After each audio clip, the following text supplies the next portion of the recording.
A Aline ataca novamente. Gente, hoje eu vou começar uma série de livros aqui, que eu não sei se até a data vai dar, mas eu vou começar a fazer a leitura dos livros sugeridos pelo Enem. Ou para quem se interessar aí, que estiver estudando e quiser acompanhar. Eu vou começar por Dom Casmurro, do Machado de Assis. Esse aqui vai ser o PDF. A capa dele. Não falta. Isso aqui, ó. Eu tenho ele aqui, eu não sei onde ele tá. Ele deve estar lá no quarto da minha mãe. E quando eu li... mas por que você vai ler os livros do Enem? Porque eu quero, gente.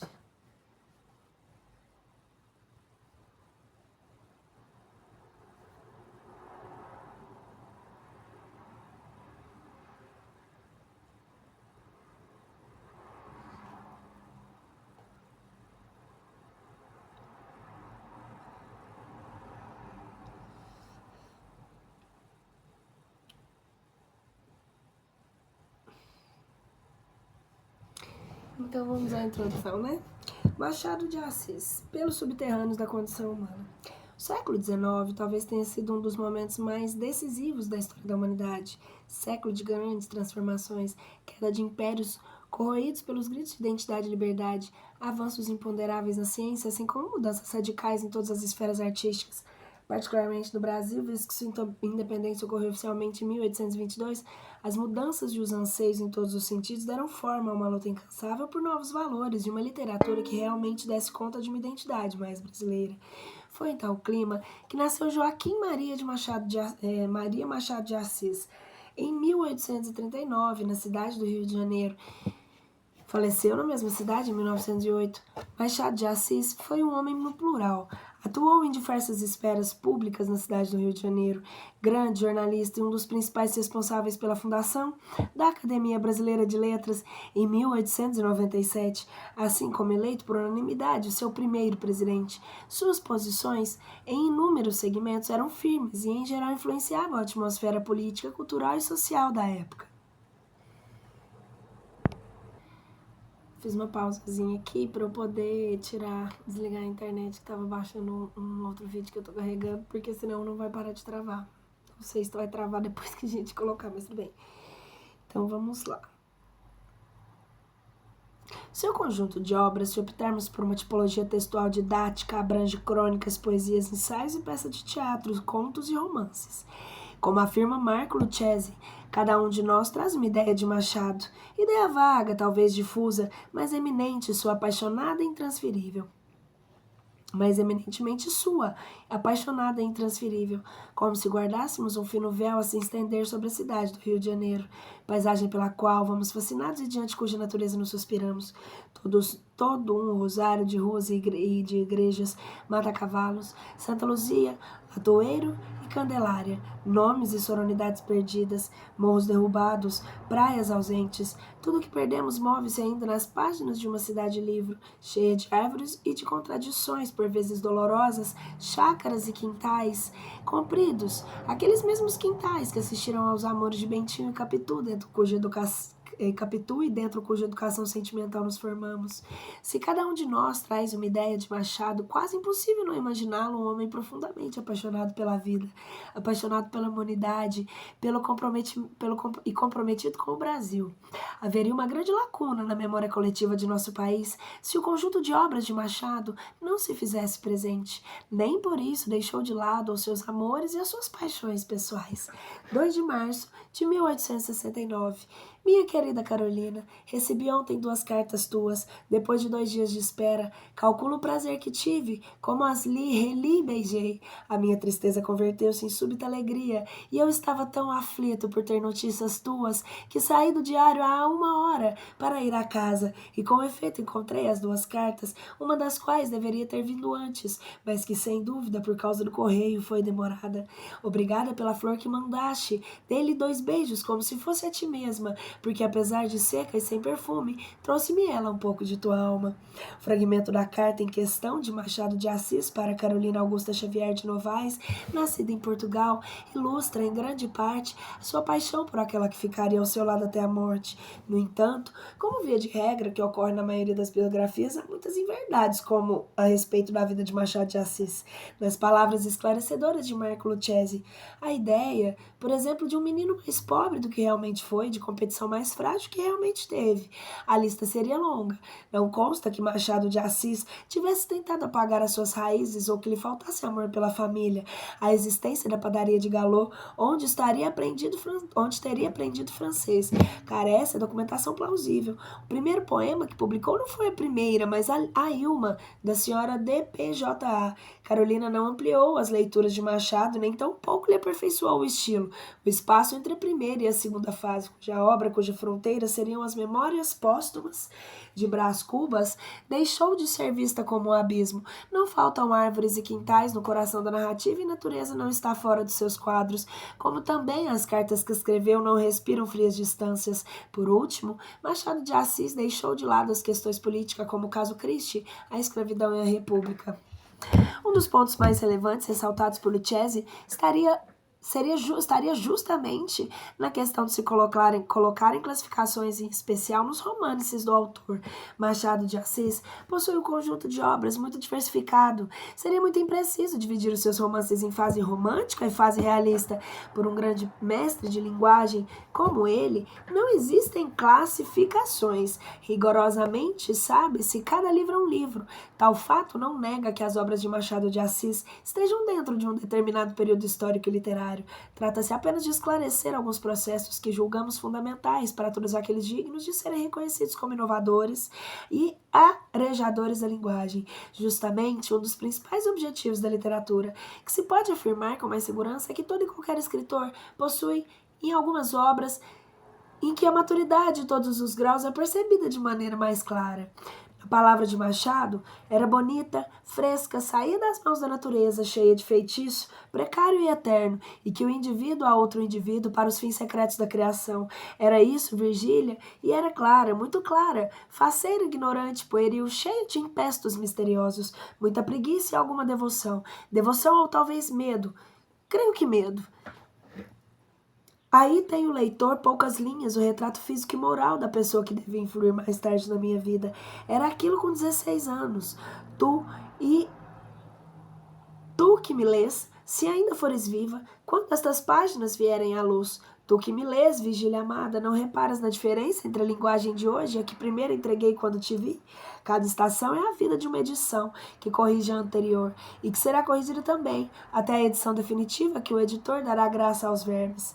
Observe-se que nada como a expressão do grande mestre para que se entendam melhores questões de maturidade, não somente intelectual, mas de tantas outras fases de nossa vida que se intersecionam e efetivamente nos tornam diferentes. Quantos e quantos escritores não reviram as suas obras quando mais velhos?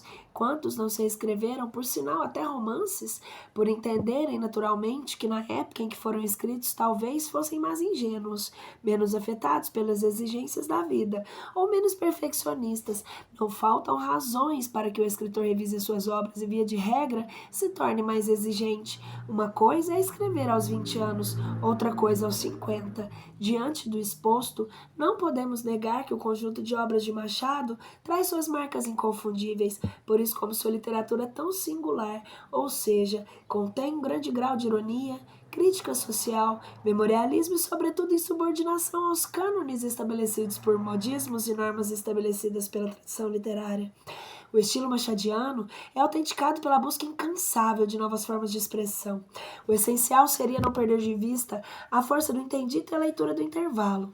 Como afirma Marco Lucchesi, Machado possibilita longos exercícios de imaginação, entre outros motivos, porque os seus textos são tão cheios de lacunas que devem ser preenchidas pela fantasia e imaginação do leitor. A predominância do lacônico lhe permite que façamos não a famosa inverdade que cada um possa interpretar em uma obra como queira, no entanto, uma obra como queira. No entanto, Podemos criar inferências subjetivas em relação às imagens de Capitu, Bentinho, Vigília, Quincas de Borba. Podemos navegar por liberdade pelas muitas vezes solitárias atmosferas machadianas. O estilo escritural conciso, econômico e telegráfico de Machado de Assis, de certa forma influenciou as gerações anteriores da literatura brasileira. Apenas para ficarmos com alguns exemplos, como negar a marca machadiana em Oswald de Andrade e Graciliano Ramos? Machado de Assis é um dos maiores mestres da condição humana. A leitura de seus textos nos permite a imersão nunca desnecessária em suas ironias, comparações metafóricas, metonímias e imagens que residem seguramente nas travessias fantásticas pela interioridade humana. Raros escritores de todos os tempos conseguem desvelar os subterrâneos de nós mesmos. Machado desmonta a condição humana e isso revela a nós mesmos. Ora, há só um modo de escrever a própria essência, é contá-la toda, o bem e o mal. Desfaz elementos de hipocrisia, desnuda simulações.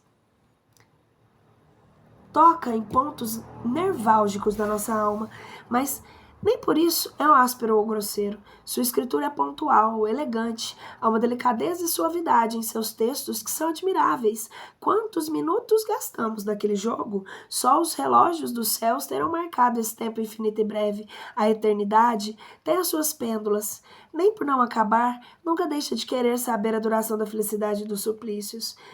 Cremos que somente escritores cuja grandiosidade é qualitativa, portanto incomensurável, como é o caso de Machado de Assis, puderam e podem compreender que a solidão e a solidariedade são os únicos caminhos que nos levam a pensar justamente como Marguerite e Yourcenar, que há almas que nos fazem acreditar que a alma existe. Nem sempre são as mais geniais, porque as mais geniais são as que souberam melhor se exprimir. São às vezes as almas balbuciantes, quase sempre silenciosas.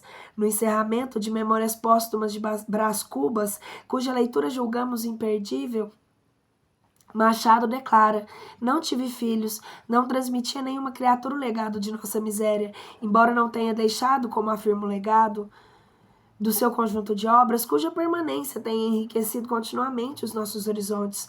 A leitura machadiana é frequentemente revisitada, não somente no Brasil por estudantes, professores, pesquisadores e por todos aqueles que tentam compreender de maneira mais autêntica a arquitetura existencial eternamente labiríntica musical regida pelos abismos que nos separam de nós mesmos e daqueles que nos cercam. Ana Maria Haddad Batista. Capítulo 1. Do título. Uma noite destas, vindo da cidade do Engenho Novo, encontrei no trem central um rapaz aqui do bairro, que eu conheço de vista e de chapéu. Cumprimentou-me, sentou-se ao pé de mim e falou a Lu e aos ministros, e acabou recitando-me versos. A viagem era curta e os versos podem ser que não fossem inteiramente maus. Sucedeu, porém, que como eu estava cansado, fechei os olhos 3 ou 4 vezes, tanto bastou para que ele interrompesse a leitura e metesse os versos no bolso. Continue, disse eu acordando. Já acabei, murmurou ele, são muito bonitos. Vi-lhe fazer um gesto para tirá-los outra vez do bolso, mas não passou do gesto. Estava amuado. No dia seguinte, entrou a dizer de mim nomes feios e acabou acunhando-me Dom Casmurro. Os vizinhos, que não gostam dos meus hábitos reclusos e calados, deram curso à alcunha, que afinal pegou. Nem por isso me zanguei. Contei a anedota dos amigos da cidade e eles, por graça, chamam-me assim. Alguns em bilhetes. Dom Casmurro. Domingo vou jantar com você. Vou para Petrópolis, Dom Casmurro. A casa é a mesma da Remânia. Vê se deixa essa caverna do Engenho Novo e vá passar uns 15 dias comigo. Meu caro Dom Casmurro, não cuide que dispenso do teatro amanhã. Venha e dormirá aqui na cidade. Dou-lhe camarote, dou-lhe chá, dou-lhe cama, só não dou-lhe moça. Não consulte dicionários, Casmurro. Não está aqui no sentido de que eles lhes dão, mas o que lhes pôs o vulgo de homem calado e metido consigo. Dom veio por ironia para atribuir-me fumos de fidalgo. tudo por estar cochilando. Também não achei melhor título para minha narração. Se não tiver outro daqui até o fim do livro, vai este mesmo. O meu poeta do trem ficará sabendo que não lhe guardo rancor, e com um pequeno esforço, sendo o título seu, poderá cuidar que a obra é sua. Há livros que apenas terão isso dos seus autores, alguns nem tanto. Capítulo 2 do livro.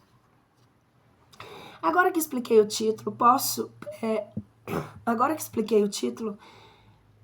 a escrever o livro. Antes disso, porém, digamos os motivos que me põem a pena na mão. Vivo só, como um criado.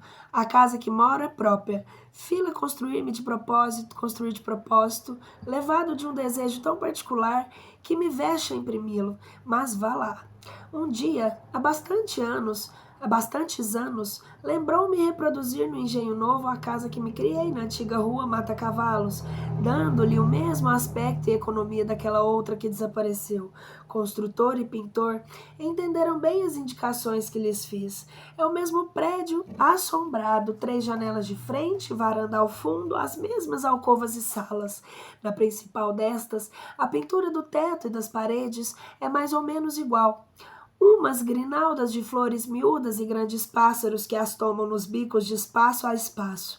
Nos 4 cantos dos tetos, as figuras das estações e ao centro das paredes, os medalhões de César, Augusto, Nero e Massinissa, com os nomes por baixo. Não alcanço a razão de tais personagens. Quando fomos para a casa de Mata-Cavalos, já estava assim decorada. Vinha no decênio anterior. Naturalmente, era gosto do tempo meter sabor clássico e figuras antigas em pinturas americanas.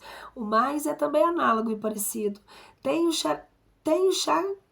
carinha, flores, legume, uma casuarina, um poço e um lavadouro. Uso louça velha e mobília velha.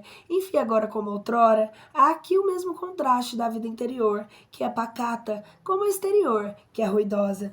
O meu fim, evidentemente, era tratar das 2 pontas da vida, restaurar na velhice a adolescência, pois, Senhor, não consegui recompor o que foi meu e nem o que fui.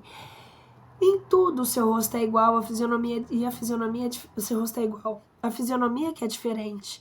Se só me faltassem os outros, vá, um homem consola-se mais ou menos das pessoas que perde, mas falta eu mesmo, e essa lacuna é tudo.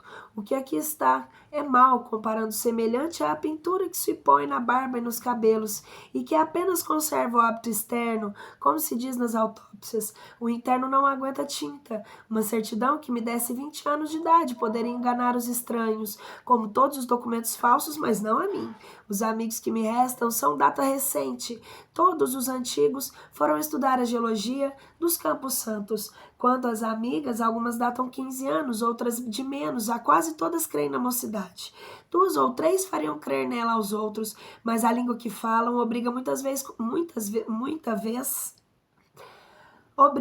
vez a consultar os dicionários. Tal frequência é cansativa. Entretanto, a vida diferente não quer dizer vida pior. É outra coisa. A certos respeitos, aquela vida antiga parece-me despida de muitos encantos a que lhe achei. Mas é também exato que perdeu muita espinha, que fez molesta, e de memória conservo alguma recordação doce e feiticeira. Em verdade, pouco apreço e menos falo. Distrações raras. O mais do tempo é gasto em hortar, jardinar e ler, e como bem não durmo mal. Ora, como tudo cansa, essa monotonia acabou por exaurir-me também. Quis variar e lembrou-me escrever um livro. Jurisprudência, filosofia e política acudiram-me, mas não me acudiram as forças necessárias. Depois pensei em fazer uma história dos subúrbios, menos cega do que as memórias do padre Luís Gonçalves dos Santos, relativas à cidade. Era obra modesta, mas exigiria documentos e datas como preliminares, tudo árido e longo. Foi então que os bustos pintados nas paredes entraram a falar-me e a dizer-me alguma vez que eles não alcançavam a reconstruir-me. Os tempos idos, pregasse a pena e contasse alguns. Talvez a narração me desse a ilusão e as sombras viessem perpassar ligeiras como ao poeta, não o do trem, mas o do Fausto. Aí vindes outra vez, inquietas sombras. Fiquei tão alegre com essa ideia que ainda agora me treme a pena na mão. Sim, Nero, Augusto, Massinissa e tu, grande César, que me incitas a fazer os meus comentários, agradeço-vos o conselho e vou deitar o papel aos reminiscências que me vierem vindo. Deste modo viverei o que vivi e assentarei a mão para alguma obra de maior tomo. Eia, comecemos a evocação por celebridade de novembro, que nunca me esqueceu. Tive outras muitas, melhores e piores, mas aquela nunca se apagou do espírito. É o que vais entender lendo. Capítulo 3. A denúncia. Ia entrar na sala de visitas quando ouvi proferir o meu nome e escondi-me atrás da porta. A casa era da rua de Matacavalos, o mês de novembro, o ano é que um tanto remoto. Mas eu não hei de trocar as datas da minha vida só para agradar as pessoas que não me amam, que não amam histórias velhas. E o ano era de 1857. Dona Glória, a senhora persiste na ideia de meter o nosso Bentinho no seminário? É mais que tempo, e já agora pode haver uma dificuldade. Que dificuldade? Uma grande dificuldade. Minha mãe quis saber o que era José Dias. Depois de alguns instantes de concentração, veio ver se havia alguém no corredor. Não deu por mim, voltou e, abafando a voz, disse que a dificuldade estava na casa ao pé. Agente do Pádua. Agente do Pádua? Há algum tempo eu estou para lhe dizer isso, mas não me atrevia. Não me parece bonito que o nosso Bentinho ande metido com os cantos com a filha do Tartaruga. Esta é a dificuldade, porque se eles pegam de namoro, a senhora terá muito que lutar para separá-los. Não acho. Metidos nos cantos? É um modo de falar, em segredinho sempre juntos. Bentinho quase que não sai de lá. A pequena é uma desmiolada. O pai faz que não vê. Tomara ele que as coisas que corressem da maneira que... Compreendo seu gesto. A senhora não crê em tais cálculos. Parece-lhe que todos têm a alma cândida. Mas, Sr. José Dias, tendo visto os pequenos brincando, e nunca vi nada que me faça desconfiar. Basta a idade. Bentinho mal tem 15 anos. Capitu fez 14 a semana passada. São 2 criançolas. Não se esqueça que foram criados juntos. Desde aquela grande enchente há 10 anos em que a família Pádua perdeu tanta coisa, daí vieram as nossas relações. Pois eu hei de crer? Mano Cosme, o que você acha? Tio Cosme respondeu com ora, que traduzido em vulgar queria dizer são imaginações do José Dias. Os pequenos divertem-se e eu divirto-me. Onde está o gamão? Sim, creio que o senhor está enganado. Pode ser, minha senhora. Oxalá tenham razão, mas creia que não falei senão depois de muito examinar. Em todo caso, vai sendo tempo, interrompeu minha mãe. Vou tratar de metê-lo no seminário quanto antes. Bem, uma vez que não perdeu a ideia de o fazer padre, tem-se ganho principal. Bentinho há de satisfazer os desejos da sua mãe. E depois a igreja brasileira tem altos destinos.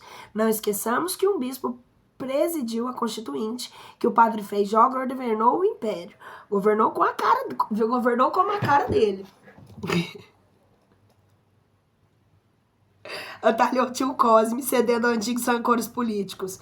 Perdão, doutor, não estou defendendo ninguém, estou citando. O que quero dizer é que o clero ainda tem grande papel no Brasil.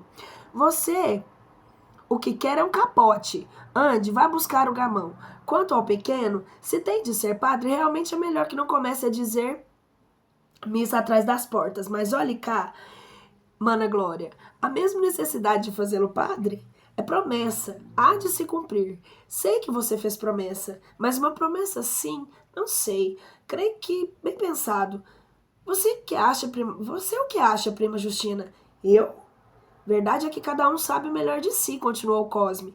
Deus é o que sabe de todos. Contudo, uma promessa de tantos anos. Mas o que é isso, Mana Glória? Está chorando?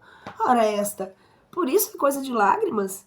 Minha mãe assoou-se e, sem responder, prima Justina creio que se levantou e foi ter com ela. Seguiu-se um alto silêncio, durante o qual estive a pique de entrar na sala, mas outra força maior, outra emoção. Não pude ouvir as palavras que tio Cosme entrou a dizer. Prima Justina enxortava. Prima Glória. José Dias desculpava-se. Se soubesse, não teria falado, mas falei pela veneração, pela estima, pelo afeto, para cumprir um dever amargo, um dever amarguíssimo. Capítulo 5. Um dever amaríssimo. José Dias amava os superlativos. Era um modo de dar feição monumental às ideias. Não as havendo, seria prolongar as frases. Levantou-se para ir buscar o gamão que estava no interior da casa. Cozi-me muito à parede e o vi passar pelas suas calças brancas engomadas, presilhas, rodaque e gravatada de mola. Foi dos últimos que usaram presilhas no Rio de Janeiro, e talvez neste mundo. Trazida as calças curtas para que lhe ficassem bem esticadas, a gravata de cetim preto, com um aro de aço por dentro, imobilizava-lhe o pescoço. Era então moda. O rodaque de chita, veste caseira e leve, parecia nele uma casaca de cerimônia. Era magro, chupado, com um princípio de calva. Teria os seus aquele vagar arrastado dos preguiçosos, mas um vagar calculado e deduzido, um silogismo completo, a premissa antes da consequência, a consequência antes da conclusão, um dever amaríssimo.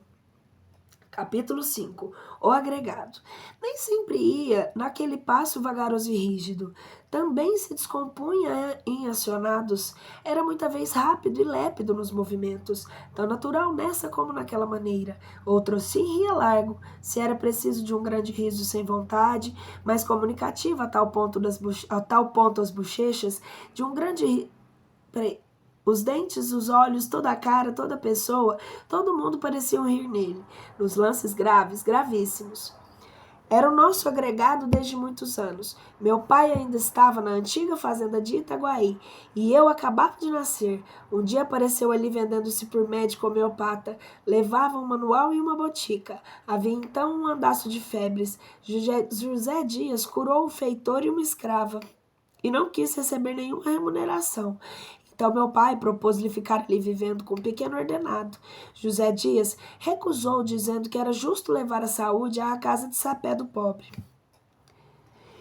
Que lhe impede que vá a outras partes? Vá onde quiser, mas fique morando conosco. Voltarei daqui a 3 meses. Voltou dali a 2 semanas, aceitou casa e comida sem outro salvo que lhe quisessem dar por festas. Quando meu pai foi eleito deputado e veio para o Rio de Janeiro com a família, ele veio também e teve seu quarto ao fundo da chácara.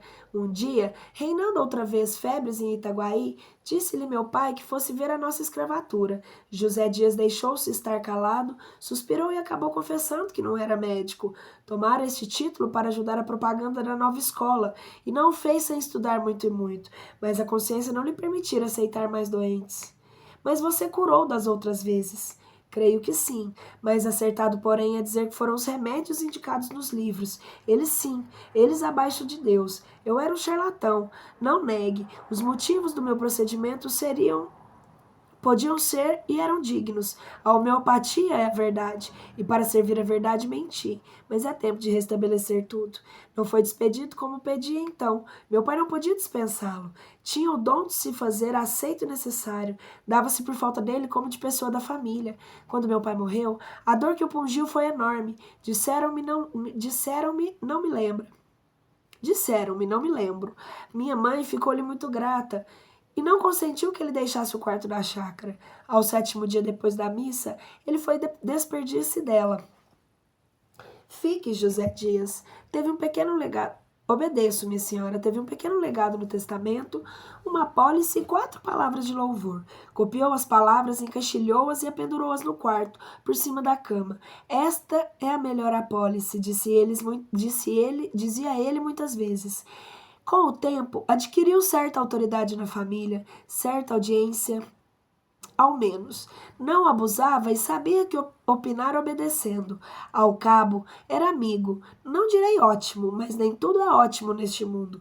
E não lhe suponhas a alma, subalterna. As cortesias que fizesse vinham antes do cálculo que da índole. A roupa durava-lhe muito. Ao contrário das pessoas que enxolhavam depressa o vestido novo, ele trazia o velho escovado e liso, cerzido e abotoado de uma elegância pobre e modesta.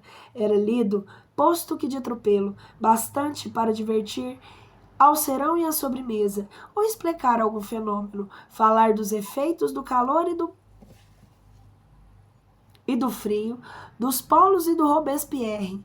Contava muita vez uma viagem que fizera à Europa e confessava que, a não sermos nós, já teria voltado para lá. Tinha amigos em Lisboa, mas a nossa família, dizia ele, abaixo de Deus era tudo.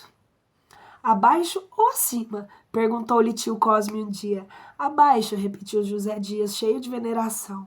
E minha mãe, que era religiosa, gostou de ver que ele punha Deus no devido lugar e sorriu aprovando. José Dias agradeceu de cabeça. Minha mãe dava-lhe, quando em quando, alguns cobres. Tio Cosme, que era advogado, confiava-lhe a cópia de papéis de autos. Capítulo 6. Tio Cosme. Tio Cosme vivia com minha mãe, desde que ela enviuvou. Já então era viúvo, como prima Justina, e era a casa dos 3 viúvos.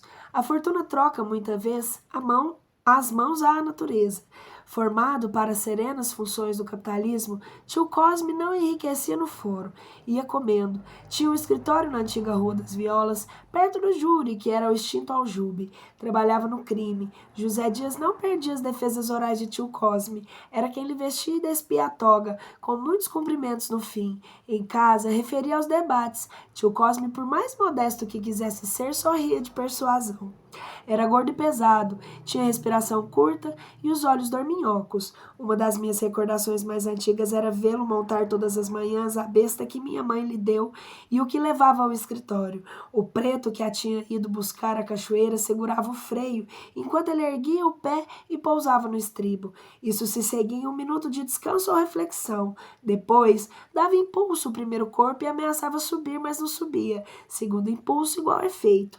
Enfim, após alguns instantes largos, tio Cosme enfeixava todas as forças físicas e morais e dava o último surto da terra. E desta vez, caía em cima do selim. Raramente a besta deixava de mostrar por um gesto que acabava de receber o mundo. Tio Cosme acomodava as carnes e a besta partia a trote.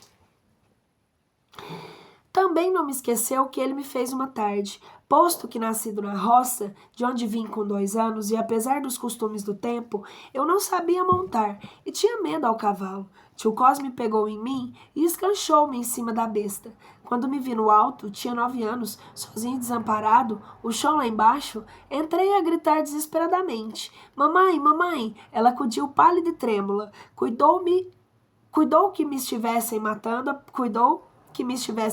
apiou-me e afagou-me enquanto o irmão perguntava. Mana Glória, pois um tamanhão destes tem medo de uma besta mansa? Não está acostumado. Deve acostumar-se. Padre que seja, se for vigário na roça, é preciso que monte a cavalo. E aqui mesmo, ainda que não sendo padre, se quiser florear como outros rapazes e não souber, há de queixar-se de você, Mana Glória. Pois que se queixe. Tenho medo. Medo, ora, medo. A verdade é que só vim aprender a equitação mais tarde, menos por gosto que por vergonha, de dizer que não sabia montar.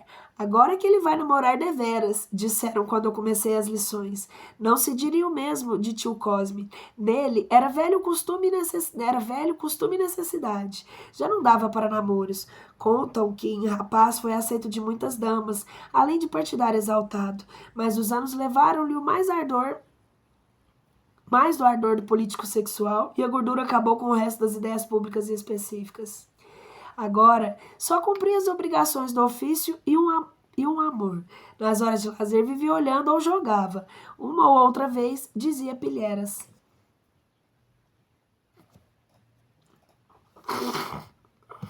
Capítulo 7. Dona Glória. Minha mãe era uma boa criatura. Quando lhe morreu o marido, Pedro de Albuquerque Santiago, contava 31 anos de idade e podia voltar para Itaguaí.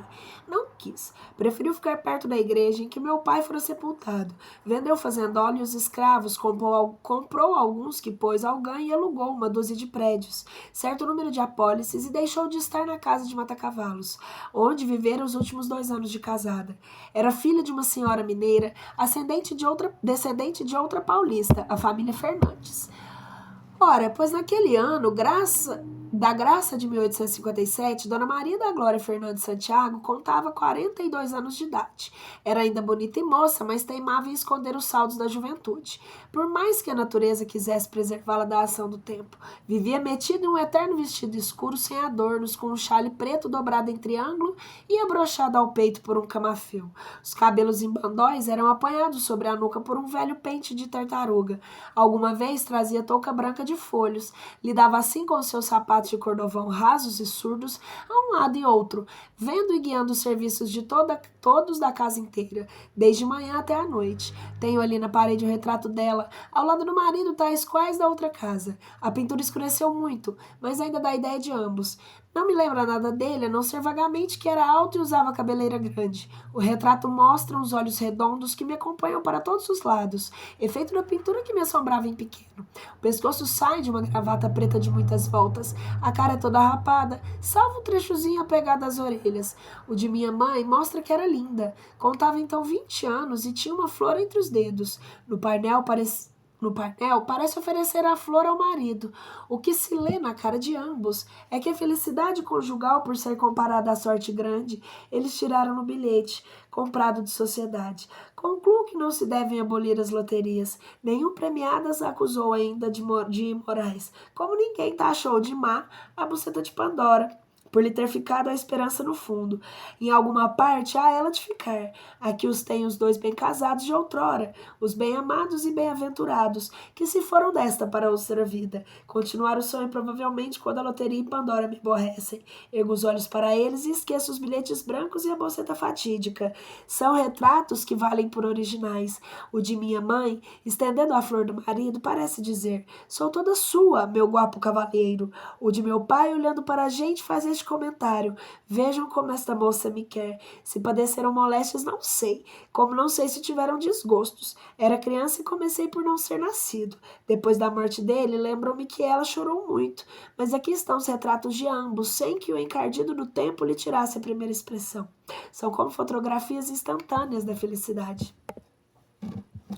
Capítulo 8. É tempo. Mas é tempo de tornar aquela tarde de novembro uma tarde clara e fresca, sossegada como a nossa casa e o trecho da rua que morávamos. Verdadeiramente foi o princípio da minha vida. Tudo o que sucedera antes foi como pintar e vestir pessoas que tinham de entrar em cena, e o acender das luzes, o preparo das rabecas e a sinfonia. Agora é que eu ia começar a minha ópera. A vida é uma ópera, dizia um velho mentor italiano que viveu e morreu, e explicou-me um dia na definição em tal maneira que me fez crer nela. Talvez valha a pena dá-la. É só um capítulo. Capítulo 9. A ópera. Já não tinha voz, mas teimava em dizer que tinha. O desuso é que me faz mal, acrescentava. Sempre que uma companhia nova chegava da Europa, ia ao empresário e expunha-lhes todas as injustiças da terra e do céu. O empresário cometia mais uma e ele saía a bradar contra a iniquidade. Trazia ainda os bigodes dos seus papéis. Quando andava, apesar de velho, parecia cortejar uma princesa de Babilônia. Às vezes cantarolava sem abrir a boca, algum trecho ainda mais idoso que ele ou tanto. Vozes assim abafadas são sempre possíveis. Vinha aqui jantar comigo algumas vezes. Uma noite, depois de muito chante, repetiu minha definição do costume como eu se dissesse que a vida tanto podia ser uma ópera como uma viagem de mar ou uma batalha, abanou a cabeça e replicou: a vida é uma ópera e uma grande ópera. O tenor e o barítono lutam pelo soprano em presença do baixo e dos comprimários, quando são o soprano e o contralto que lutam pelo tenor, em presença do mesmo baixo e dos mesmos comprimários. Há coros numerosos, muito bailados, e a orquestração é excelente. Mas, meu caro Marcolini... Que? Depois de beber um gole de licor, pousou o cálice e expôs a história da criação com palavras que vou resumir. Deus é um poeta. A música de Satanás, jovem maestro de muito futuro que prendeu no Conservatório do Céu. Rival de Miguel, Rafael e Gabriel, não tolerava a precedência que eles tinham na distribuição dos prêmios. Pode ser também que a música, em demasia doce e mística daqueles outros condiscípulos, fosse aborrecível ao seu gênio essencialmente trágico.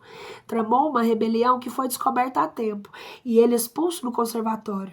Tudo seria passado sem mais nada se Deus não houvesse escrito um liberto de ópera do qual abrir a mão, por entender que tal gênero do recreio era impróprio da sua eternidade. Satanás levou o manuscrito consigo para o inferno, com o fim de mostrar que valia mais que os outros, e acaso para reconciliar-se com o céu, compôs a partitura, e logo que acabou foi levá-la para o Padre Eterno.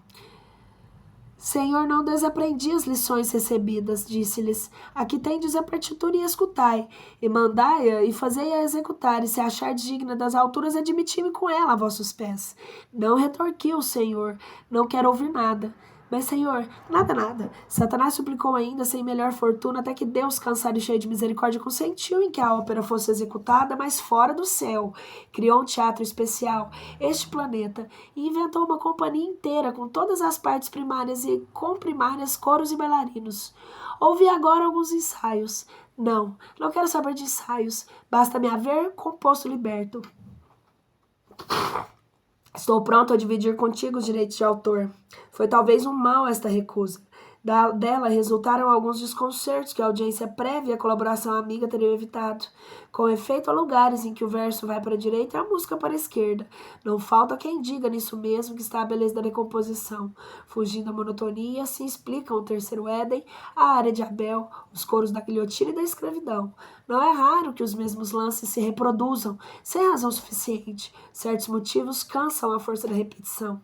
Também há obscuridades. O maestro abusa das massas corais, encobrindo muita vez o sentido por um modo confuso.